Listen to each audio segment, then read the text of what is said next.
તો આ રીતે આપણે અત્યારે અમે જે આમનો પ્રયત્ન છે સામાજિક, તો આવા કાર્યકર મને જવલ્લે મળે છે જિલ્લામાં. એક જ અમને આવ્યો કે જે થોડું ઘણું આ વાતને સમજો અને એણે એની રીતે જદ્દોજહેદ કરે છે.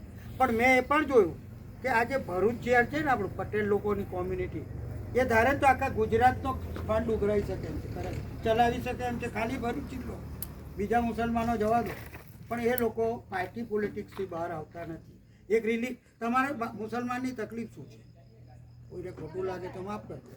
એક તો તમારી પાસે રાજકીય પોલિટિકલ લીડરશિપ છે ને ધાર્મિક છે, આપણા આલિમોને બધા છે ધર્મના, એની સંસ્થાઓ છે બહુ સારી છે, એનું નેટવર્ક પણ બહુ સારું છે, મોટા પાયે છે, બ્રોડ બેઝ છે, માસ બેઝ છે વધારે. અને બીજી પોલિટિકલ તો આપણો કોણ છે કે એની જોડે કોંગ્રેસમાં છે, કે કોંગ્રેસમાં હમણાં આપ પેદા થયું, કોંગ્રેસનો બાપ, તેને પછી આપણે આપીએ તો આપણે તો આવું ધક્કાપૂટ હેરાફેરી થયા કરો છો, આપણે છેતરાતા થઈએ. પણ આપણામાં કેમ એવું થાય છે કે મુસલમાનોમાં સામાજિક એક્ટિવિટી નથી. 3 ગેરની ગાડી આવી, એમાં 2 ગેર ચાલે, ધાર્મિક અને એક રાજકીય આગેવાન.